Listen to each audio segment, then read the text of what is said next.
From the very first frame, Man of Steel signals that it's not just retelling the same Superman origin we've seen for decades. Instead of a quiet farm or a city skyline, we open on a dying world, Krypton, rendered in staggering detail. Towering architecture, bioluminescent skies, and a culture both advanced and crumbling. Political unrest simmers beneath the surface, and in the middle of it all, Jor-El makes the most desperate choice a father can make. Russell Crowe's performance here is commanding, mixing hope and urgency, and the scale of this sequence feels more like a big-budget sci-fi epic than the start of a superhero film. Every design choice, from the armor to the technology, makes Krypton feel like a real lived-in place. It's a bold way to start, and it dares you to imagine Superman not just as a man, but as the last legacy of an entire civilization.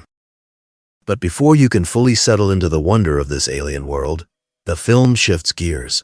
Clark Kent's story isn't told in a straight line. Instead, it jumps between the present and fragmented glimpses of his childhood. One moment he's a man drifting from place to place, working odd jobs, keeping his powers hidden. The next, he's a boy in Kansas, struggling to understand why he's different. These flashbacks bring some of the film's most heartfelt moments.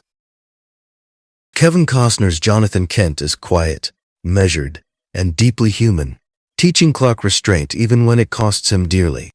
Diane Lane's Martha Kent is warm, grounded, and fiercely protective, shaping Clark's compassion as much as his father shaped his caution. Every scene with them hints at the emotional depth this story could explore. And yet, just when it starts to settle, the movie leaps forward again, always keeping the pace just a little faster than you expect. That relentless momentum pays off in spectacle.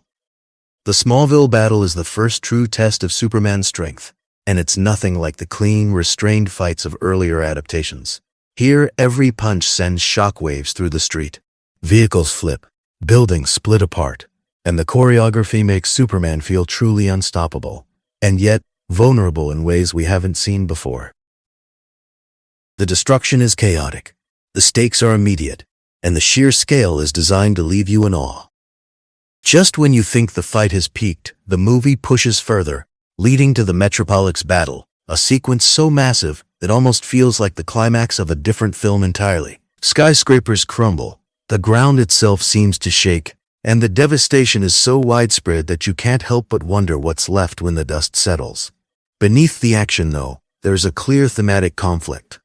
Superman is caught between two legacies: the destiny his Kryptonian father envisioned, and the quiet life his human father urged him to protect.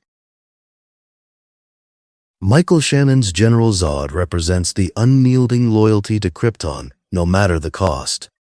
Every word from Zod is driven by purpose, even when it means mass destruction.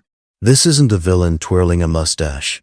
This is a soldier who believes he's saving his people, even if it destroys an entire planet. The final confrontation between Superman and Zod isn't just physical. It's philosophical, and when it ends, it does so with a decision that shocked audiences and forever changed how Superman could be portrayed on screen. That moment, love it or hate it, makes the film unforgettable. It's a bold reimagining, one that divides opinion but undeniably reshapes the character for modern cinema. For some, it's the Superman they always wanted to see. For others, it's the foundation for a better sequel. Either way, it ensures one thing: Superman is no longer predictable, and the conversation about him is far from over. Man of Steel isn't perfect.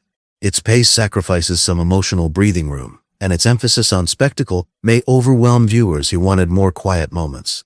But it delivers something no Superman film had fully achieved before: a sense of unstoppable, almost terrifying power, grounded in a world that reacts to him like it would to any real alien being. A Wayne Enterprises logo on a damaged satellite drifts through space.